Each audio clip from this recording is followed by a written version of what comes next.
This is the After the Show podcast. I'm hanging out with us a little bit longer today for a more in-depth visit. Murphy got his 23andMe DNA results back. We talked about it a lot this morning about the fact that it did not show that you're type 1 diabetic at all, which I guess that makes sense since it's there's so little known about type 1 diabetes. It's so misunderstood for sure. Well, type 1. Is it going to say you're a type 1 or is it going to say you have tendency? I think it would say tendency. I expected it. But it doesn't. I mean, on the list of things that, what I was going to say, so the top takeaways for me on this are you've got the ancestry side and you got the medical side. Now, can you buy one or the other? You gave me it as a gift, so I don't remember. Yeah. I bought the most powerful deluxe edition you could buy, which included ancestry and medical, health. It was health. You could just do the ancestry one or just, I don't know if you could have just done, anyway, yes. Yeah. But I can't believe how fast it came back because I literally mailed it off the day after Super Bowl Sunday. You just spit. Yeah, right. And it's already back. And so I don't know which I'm more intrigued by. The ancestry side right now because I do want to at least connect with this first cousin to start the dialogue to see, okay, wait, where's that relationship? Because I want to know, was it my grandmother on my mother's side or my grandmother on my father's side? Yeah. And I know based on what I know about my grandmother on my father's side, it's not likely. So I know less about my mother's side of the family. You see, it gets confusing when you're talking about one generation up. When you start looking at family trees. But our girls were both super interested in that, too. They diagram it out for you, though. And I guess the more people that do 23andMe, the more they'll be able to connect. Or maybe they'll form you can actually link your Ancestry.com account to this if you want to. Oh. And work both of them together, which is pretty cool. You know what'll happen, Murphy, the longer that with every passing day, if someone else gets a 23andMe thing and fills it out and spits and sends it off, and if they happen to also be connected to you in some way, you'll get a notification that there's someone new. Because when you sign up for all this and you hit all the disclaimers, you are in, right? Yeah. That's how that works. There's so many aspects of this. It's almost overwhelming. That's why it was really distracting when I got the first email. Oh, we lost him for 2 hours. I was 2 hours in, and I still have only scratched the surface of all this because they also want a bunch of research. You don't have to participate in it, but I've already answered 319 questions. God, and apparently there are more. Yeah. Like what kind of questions? Before you spit or since you got the results? It didn't make me. I just was going through it one night, and it just wants to know that if you consent to be a part of the research project, it wants to know about different traits. And I guess it takes that data based on your word and then combines it. If your genetic makeup is similar to somebody else's and your traits match, then maybe there's a link. But this is your opinion. That's not scientific. Well, it's not science. I don't know what kind of question. Well, so it got pretty in-depth. It actually did ask me the question on the type 1 diabetes, which is why I thought I was going to get it back as a result, because they would have known it already. I'd already answered that question. It asked me if I had type 1. Right. It asked me if I was insulin dependent, which I am. It asked me how much insulin I take every day and which type. So all of those things, I told it that. So it's very in-depth. If you know what your medical, and it gives you an option. If you don't know, you just say you don't know. Yeah. And, the only things that, the type 1 diabetes doesn't run in my family, so I have no idea where that came from. And so clearly there are no answers for that yet. You know what's interesting now that you're saying all this and we're seeing this, what it really is? Your brother and sister want to see it badly. Like you need to have dinner with them this week and show them all of your results because they're having a fit to know. But you should tell them, I'm sorry, yours is completely different.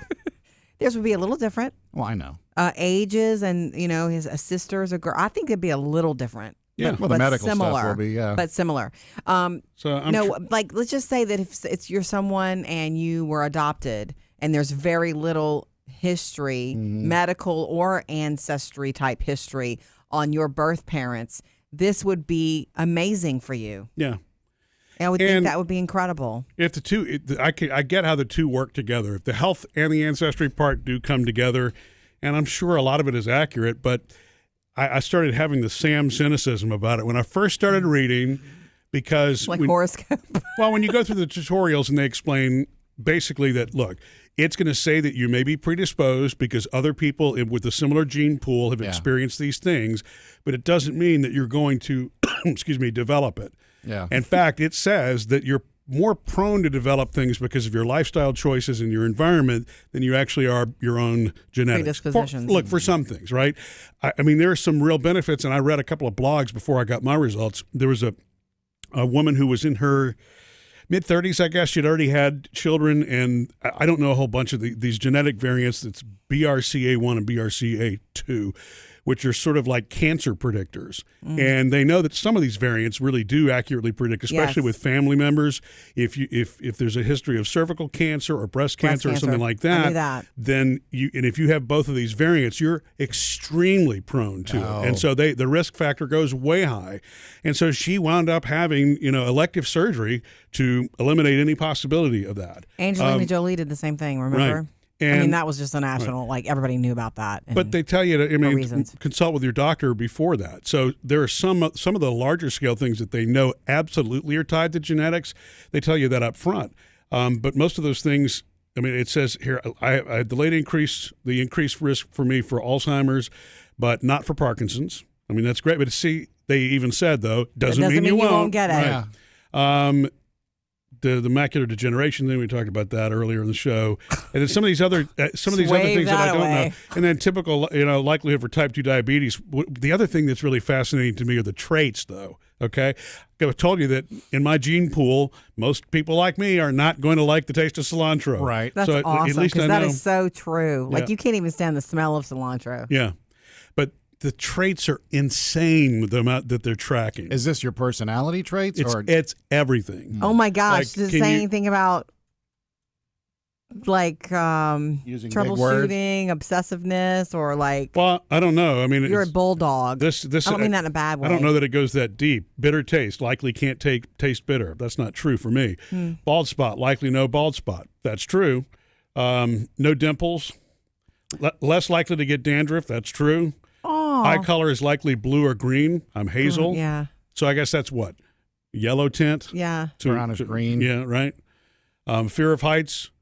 Oh, wow. I got that wrong. I am more than likely than average to be afraid of heights. And that's true. I am. Yeah. That's so cool. There's a 50-50 chance of having a fear of public speaking. Meh. Oh, I guess not so much. Everybody has that. There's a 50-50 chance. Really?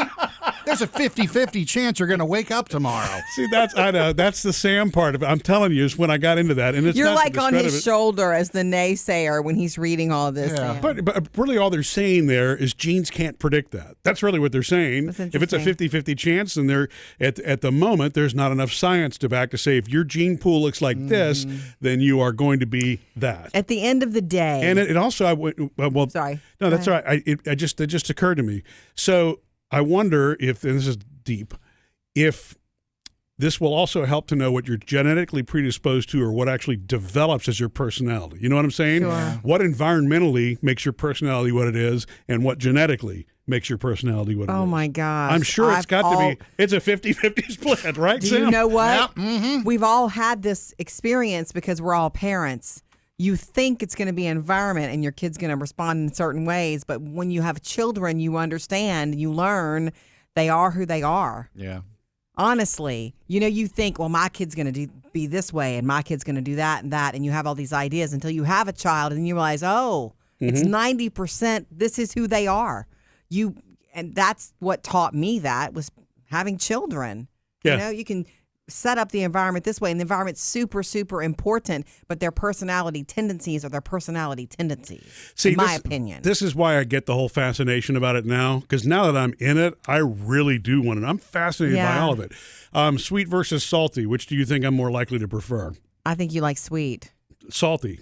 Well, it's funny. That's not how it seems. I like both. It's not how it seems at the house. Well, I do like a lot of salt. That kind of stuff, to me. Oh, yeah, you do. I understand there's a need and a curiosity, and as time goes on, it'll probably get better and better at predicting. It will. But right now, it's almost like I guess that's why they had you read the tutorials ahead of time, because you could take some of this and just like a hypochondriac or WebMD and go, look, I got Alzheimer's. I might as well stop now. Well, it's like, no, you don't. It's not a good gift for a hypochondriac.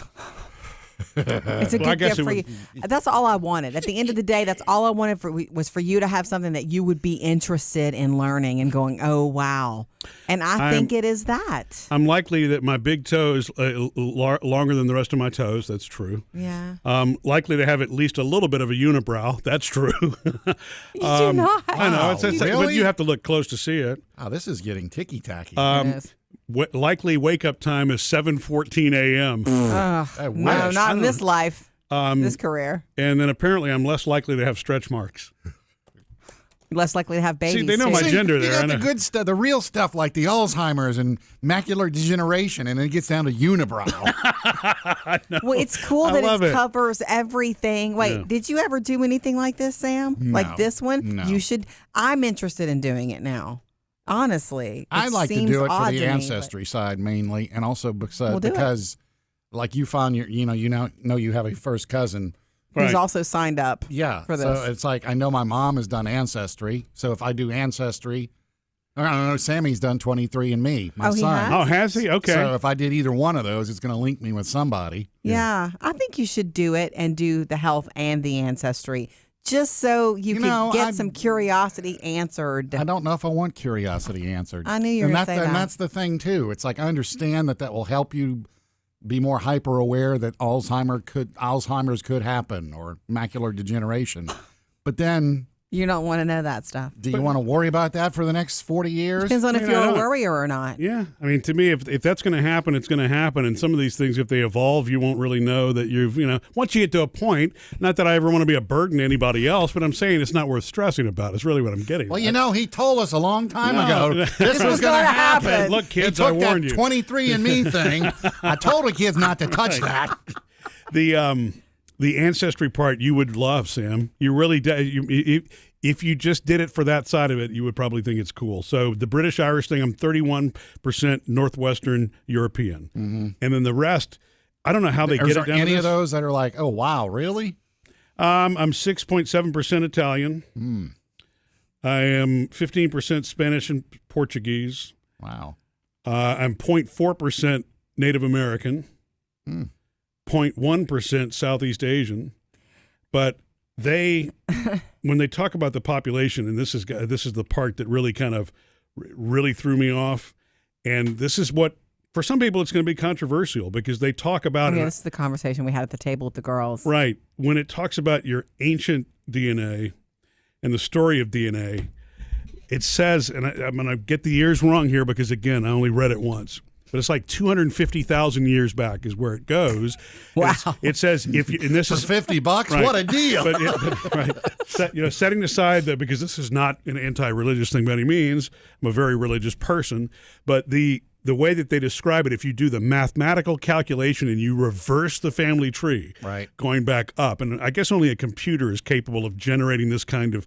It can trace back to one female. Mm. And it's 250,000 years ago is the estimate on that by just mathematical calculations. And they say that in basically that person was located in North Africa. Mm-hmm. So, and then as you see, portions of the Middle East and all the things that we know biblically where, population was at the time of the writing of the Bible, it all makes sense. It actually, part of this science actually backs up the migration of everybody into different places. I mean, and that to me is it's just fascinating. I don't know how much stock to put in it, but it's just fascinating. I know there's a lot of documentaries, some of which I've seen, that puts the origin of man in Ethiopia, I think. Yeah. So, I mean, that makes sense. Right. Yeah. Yeah. And it was an interesting conversation after, you said that at the table with the girls. We had some really interesting conversation right before our pasta arrived. Yeah. Well, he is 0.4% Italian. Yeah. 6.7%. 6.7%. I at least enjoyed, 1/6 of the meal. What's interesting is about that's not right. That's not good. You enjoyed 110% of that meal. Yeah. What's interesting about the two of you being so interested in the ancestry part of it, not as much the medical, I know for a fact that I would be more interested in the medical and not as interested in the ancestry part. Maybe I could be drawn in. I don't know because I've never looked at anything like that. I just feel like I don't know. You kind of got gone back as far as I have with what I've been told and taught by growing up and how I've grown up and things I know about my family and my origin, my story, I don't know that I want to go back any further, and that's okay with me. But Murphy, I've always thought he's part German because he said he's part German I know. because that's what I was told. Yeah, and when you look at this, it's zero. Well, one person can get something wrong and it become a truth to 20 people and 100 people. You know how that goes. Well, and I actually want to find a scientist friend or somebody to kind of help me walk through some of this because it becomes really complex. They do the best that they can to put it in layman's terms, but some of the other information, not layman stuff. Based on the variants in genes, the types of genes, it also supposedly will let you know what you're going to pass down. Oh. So, I mean, it's thought everything. you were going to say it's pass away. No. Whoa! No, in other words, the carrier status. Are you carrying a gene where you don't have the condition, but you can pass that condition along? Well, and one thing that I would be super curious to see if they would get completely right for me? What? What's one of my weird genes? The redhead. The redheaded gene. Oh, yeah. Mm-hmm. It's both. I wonder what they too would call recessive. that. It's too I know what it's called. It was my password a long time ago. I can't remember it now. But it's like 2 recessive genes to create a redhead. It's a weird thing. That's why there's only like 5% of the population is natural redhead. Okay. And so, it's all that weird stuff that goes along with it. I wonder if all of our unicorn stuff that goes along with it, I would think would show up if I did DNA testing. Well, and I would hope so. I don't see anything in here that says anything about that. Well, but maybe you don't have a speck of red hair. That's why. Well, no, I'm sure at some point it's going to ask me that question because I'm already 317 questions in on the Okay. How many questions do they have? I have no idea. It seems like every time I hit submit, it pops up another round. That's what my friend. Well, he keeps hitting submit. Throw some more. To be at honest him. with you, when the report came out the other night, I kept going and going and going. I couldn't go to sleep. It was like 1 a.m. It's like, okay, I've got to stop this research project now. That's my friend Sharon, who is the one I had lunch with her last year. And we were at lunch and she got an email and she was like, "Oh my gosh, I just found out something new about me." Yeah. And so and I was like, "Wait, you don't do it one time and get a report and it's done?" She's like, "No, it's ongoing research. And the more people who do it, you get more information all the time." And she said, "It's so interesting. It's her favorite email to get." And hers was about depression. Oh, was it? Hers was about how likely or something about that she was to be depressed. And it was super interesting. Yeah. I know that they've asked me some of those questions already, but there's nothing that's been recommended back to me. Sure. I mean, it's missed the mark on a few things. It says I'm less likely to consume caffeine. Oh, right. That's not true. Throw that in the garbage. Right. But I love it, Jody. It's really turned out to be a really cool gift. So I'll let you know when I get the next alert on email. I know you will. And if we can figure out who this first cousin is. Don't look at me.